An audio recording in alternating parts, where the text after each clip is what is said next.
Hey guys, good morning. This is Will here with CFM Distributors, Kansas City. Working from the home office today and for at least the foreseeable future, probably until about April 7th or so. Wanted to discuss during these times what we're facing as service technicians in our industry. Obviously, we're starting to think as business owners and stuff as pertaining to preventative maintenance, keeping our guys busy. But we may run into the obstacle at times for customers that don't want for technicians or installers to enter into their home because of the unknown viruses going around right now, known as COVID-19 or coronavirus. So, or you as a business owner may not want your technicians and installers entering into homes. So I know everybody's probably a little bit different on how they're planning on running a business and how they address those issues and concerns.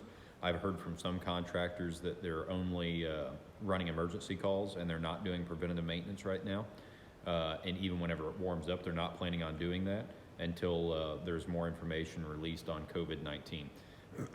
So from a service technician standpoint, I wanted to address a few things. Paul Flora and our service team recently put together a letter, and it was mailed out to all of our dealers pertaining to the no entry home method. So how we can do part of our preventative maintenance, not the full, but part of our preventative maintenance contract when it comes to not entering a customer's home.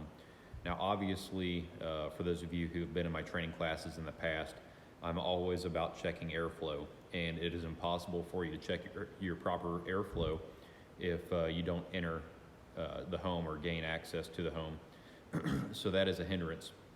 But in short, what we can do is we can work with the liquid line temperature over ambient. And what that means is pretty much anything from 10 SEER up to 13, 15 SEER should be between 5 and 10 degrees of liquid line temperature over ambient. So you can do all your preventative maintenance on the outside, pull your disconnect, inspect your components, clean your condenser coil, confirm that your capacitor is correct, your contactors aren't pitted, then go ahead and start the system and make sure that the condenser coil dries out completely. Then run the system, call your homeowner so you don't ever have to gain access to the premises. Call the homeowner, ask them to move the thermostat into the cooling position and bump it way down. That should initiate a cooling call and turn the outdoor unit on. Once the pressures and temperatures stabilize, check the liquid line temperature and check the entering air temperature for the air entering the outdoor coil. So you'll want to check all that.